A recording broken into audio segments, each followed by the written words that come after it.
dalam tubuh sebuah organisasi atau sebuah corporate. Seperti itu ya. Bagian pendahuluan itu isinya itu data-data pendukung hasil riset yang menguatkan pentingnya karya ilmiah Anda itu disajikan. Pentingnya pembahasan dilakukan terhadap sebuah isu, sebuah fenomena ya, sebuah masalah yang ada di sekitar kita. Itu bagian pendahuluan isinya ya. Sampai ke kebermanfaatannya apa tulisan itu. Apa manfaat dari tulisan tersebut, baik itu sebagai potret penyajian sebuah isu secara lengkap atau berupa solusi yang ditawarkan, rekomendasi yang ditawarkan hasil dari telaah atau tulisan Anda yang dituangkan setelah Anda melakukan kajian atau riset. Itu ya bagian pendahuluan. Lalu bagian isi. Isinya apa? Pertama adalah isi kerangka pikir. Nah, kerangka pikir ini adalah teori-teori ya atau pemikiran-pemikiran Anda yang digunakan untuk menganalisis masalah atau ide-ide ya atau data-data yang Anda peroleh di awal itu. Jadi Anda mau pakai teori apa? Itu teori itu yang menjadi basic dalam Anda berpikir dan menganalisis isu tersebut. Menganalisis data-data yang Anda peroleh seputar isu atau masalah atau fenomena tersebut ya.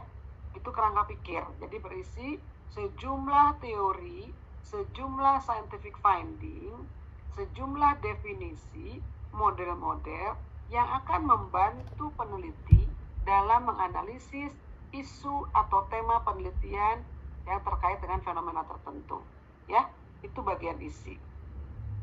Lalu yang kedua, ada di dalam bagian isi juga ada beberapa subjudul, ya. Apa subjudulnya? Pertama adalah masalahnya itu apa, ya? Akar masalah atau identifikasi masalah dari isu yang Anda angkat itu apa aja sebetulnya yang akan dipotret secara khusus, ya, menjadi fokus dari tulisan Anda. Masalahnya apa? Ada di mana? Apa curiosity atau kepenasaranan dan daya tarik dari fenomena itu sehingga kita harus fokus kepada poin-poin tertentu untuk mengkajinya. Itu masalah ya. Dan juga di situ di dalam subjudul yang satu ada tentang masalahnya ya, identifikasi masalahnya apa. Lalu yang berikutnya adalah alternatif solusi ya.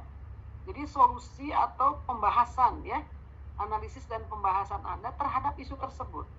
Nah, analisis pembahasan inilah, alternatif solusi ini yang dihasilkan dari hasil kompilasi pemikiran Anda dibantu dengan teori-teori yang ada pada subbab kerangka pemikiran ya atau kerangka pikir.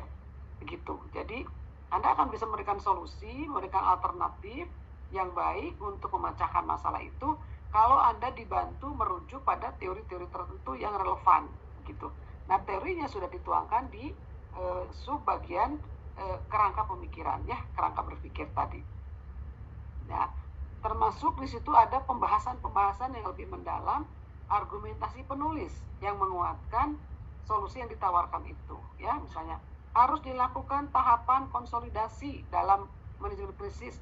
Nah, Anda sebutkan teori ini merujuk pada model manajemen krisis dari siapa, jabarkan, lalu pemikiran Anda sendiri, langkah-langkah real yang dilakukan sesuai dengan tahapan teori itu adalah apa dijelaskan. Jadi ada pemikiran orisinal penulis, ya, ada pemikiran yang diadopsi atau merujuk kepada kerangka pikir atau teori-teori yang Anda pakai, gitu, ya.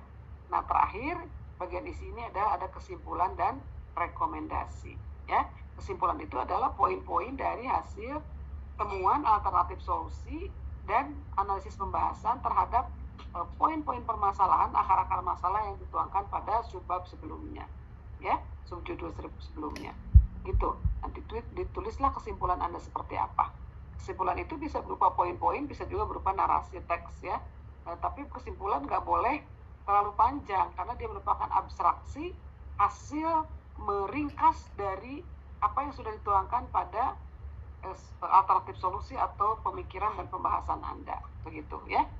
Nah, rekomendasi adalah saran Anda, saran kepada pesan secara praktis kepada pelaku atau pengelola yang organisasinya diteliti atau perusahaannya diteliti atau partainya diteliti, atau saran kepada para pelaku yang Anda teliti ya di dalam fenomena komunikasi yang menjadi judul Anda. Bisa juga saran itu saran teoritis, yaitu saran untuk peneliti berikutnya. Karena misalnya Anda hanya fokus kepada bagian krisisnya ya, tapi Anda tidak fokus ke dalam pengelolaan media krisisnya, maka disarankan penelitian berikutnya adalah fokus kepada medianya, misalnya begitu ya. Itu saran teoritis. Jadi rekomendasi itu ada rekomendasi yang bersifat praktis, ada rekomendasi bersifat teoritis ya. Tapi ada juga yang langsung aja digabung sekaligus, tidak dipisah-pisah ya. Rekomendasi ini menjadi satu kesatuan. Rekomendasi ini nggak boleh ngarang tiba-tiba memberikan rekomendasi, tapi semuanya merujuk kepada kesimpulan dan hasil pemikiran yang ada pada subbab sebelumnya, gitu ya. Oke, next slide berikutnya ya. Nah, setelah Anda melakukan pendahuluan untuk persiapan menulis, maka mulailah menulis ya. Mulai menulis dari mana? Kan tadi sudah buat outline ya. Outline yang tadi tuh yang kerangka pemikiran, betul ya. Sub-sub judulnya sudah ditulis tuh, subjudulnya apa aja. Jadi kayak bikin daftar isi gitu outline itu, tapi belum dikasih nomor-nomor ya.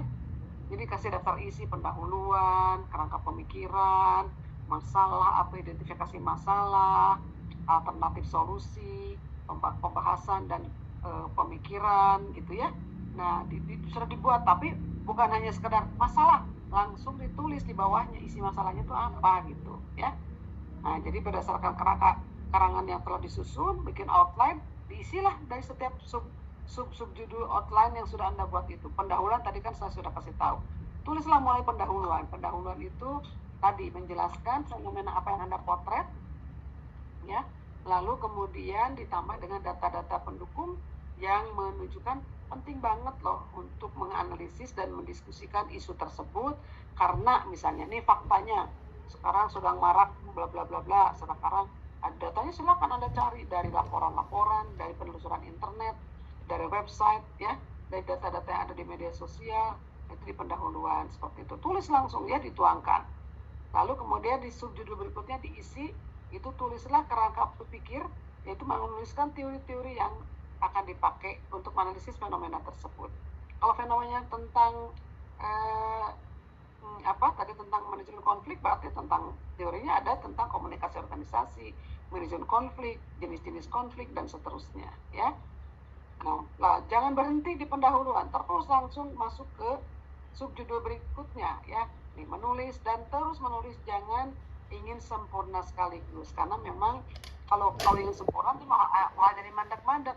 Tulis aja dulu keseluruhannya, nanti baru perlahan disempurnakan, dilengkapi ya. Jadi sambil menulis kita juga bisa membaca ulang dan memperbaiki karangan atau karya ilmiah itu ya. Berikutnya setelah selesai nih, lakukan penyuntingan dan finalisasi ya. Setelah karangan selesai, baca ulang, mulai disisir nih pelan-pelan ya. Tandai hal-hal yang harus diperbaiki, kasih tanda, terserah mau di blok merah, mau hurufnya di blok kuning, silakan. Nanti setelah itu baru Anda cari alternatif untuk memperbaikinya seperti apa. Pelan-pelan disisir perbaikannya ya, sambil penyempurnaan karangan itu. Bisa mungkin aja penyempurnaan dan perbaikan ini bisa dilakukan tidak hanya sekali, bisa sekali penyisirannya, lalu kedua kalinya disisir lagi, lakukan perbaikan lagi, sampai Anda merasa puas dan merasa karangan Anda, karya Anda sudah layak gitu ya. Next, nanti kita akan bahas salah satu contoh ya karya, dan sekaligus di ini contoh cara menulisnya seperti apa, termasuk juga jadi judul-judul yang sudah teman-teman kirim di grup ya. Pertama, tugasnya itu adalah untuk kelas atau tutorial tentang artikel ilmiah ini adalah nih, Anda dikasih batas waktu tanggal 13 sampai 27 Oktober adalah menuliskan judul atau artikel karya ilmiah yang akan saudara kaji. Jadi sekarang sudah harus punya judul ya, mau tentang apa. Makanya saya minta tulis yang punya judul di grup supaya sudah langsung menentukan mau itu mau ini gitu ya.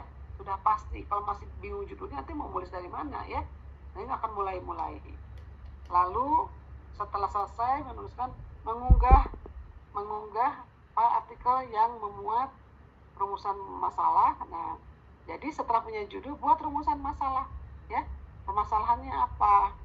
Dari rumusan masalah itu nanti bisa dirinci juga menjadi identifikasi masalah, menjadi poin-poin yang lebih rinci ya.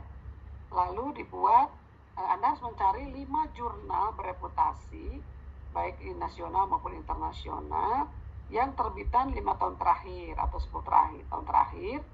Itu nanti akan menjadi kerangka pemikiran ya, menjadi rujukan untuk menganalisis sekaligus menjadi data pendukung penguat ya atas scientific finding yang sudah ada sebelumnya. Tentu judul jurnalnya juga artikelnya harus relevan dengan judul artikel Anda ya, dengan judul karya ilmiah Anda. Jangan sampai nanti membahas manajemen krisis ngumpulinnya malah tentang apa gitu ya, komunikasi antar persona, atau membahas interaksi kelompok, cari judul jurnalnya malah tentang pemasaran, kan nggak nyambung ya. Jadi jurnal bereputasinya yang relevan karena dia akan dijadikan alat untuk menganalisis ya. Yang rangkuman 5 jurnal itu ke temanya, isunya, artikelnya harus relevan, harus ada kesamaan dengan judul Anda ya, judul karya ilmiah Anda. Lalu dibuat kerangka tulisan ilmiahnya, artinya bikin outline. Jadi sampai 27 Oktober tuh membuat ini dulu ya, judul, harus membuat rumusan masalah ya, dan identifikasinya, membuat rangkuman hasil dari telah Anda terhadap teori-teori dan penemuan ilmiah yang ada di jurnal-jurnal ya, itu menjadi kerangka pikir. Lalu membuat outline atau kerangka tulisan ilmiah. Outline-nya apa aja tuh, jadi outline-nya sudah disesuaikan dengan tema atau judul yang akan Anda buat. Itu batasnya sampai 27 Oktober ya. Next. Nah ini ya, ini nanti berikutnya dia ada tugas 2. Kalau tadi kan belum jadi artikel, baru persiapan tuh ya, sampai rumusan masalah, sampai rancangan outline-nya. Nah tugas keduanya tanggal 20 Oktober sampai 2 November adalah membuat kutipan langsung dan kutipan tidak langsung dengan mencantumkan gambar atau kutipan sesuai dengan gaya selingkuh UT. Udah punya kan ya gaya selingkuh UT ya, tata bahasanya harus gimana, sub judulnya gayanya seperti apa, penomorannya bagaimana, penulisan subjudul bagaimana, itu namanya gaya selingkung. Silahkan cek ya di learning masing-masing, itu ada loh ketentuannya gaya selingkung UT itu seperti apa ya. Cara menulis sumber kutipan kan, apakah running note ataukah footnote atau apa, itu kan UT punya gaya selingkung sendiri ya. Nanti kutipan-kutipan itu, kutipan langsung berarti dari mana? Dari wawancara. Kalau kutipan langsung ya, Anda melakukan wawancara kepada sejumlah narasumber atau informan yang relevan dengan penelitian. Kalau tidak langsung berarti dari buku, dari jurnal, dari laporan-laporan, dari media sosial, pokoknya dari kutipan-kutipan, tulisan-tulisan dari para ahli atau para narasumber berdasarkan pidato dia, unggahan dia di media sosial, di website, itu kutipan tidak langsung ya, dari laporan-laporan sebelumnya yang ada pada sebuah institusi atau organisasi yang Anda teliti, itu merupakan kutipan tidak langsung ya.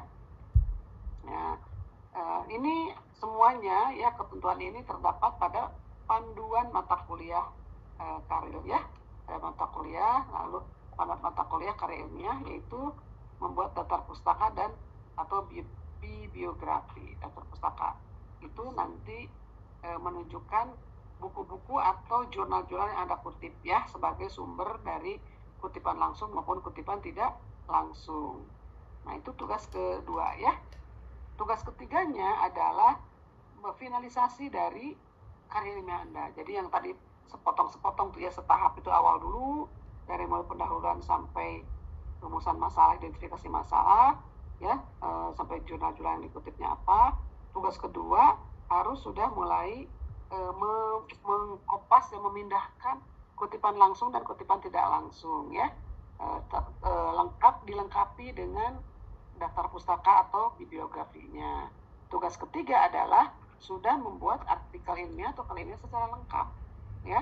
Nah ini finalisasi tugas 3-4 ini. Nanti silakan cek e-learning masing-masing dan setelah ada petunjuknya atau Anda sudah selesai, nanti bisa masuk di upload di repository UT, begitu ya. Selanjutnya, nah kita coba bahas ya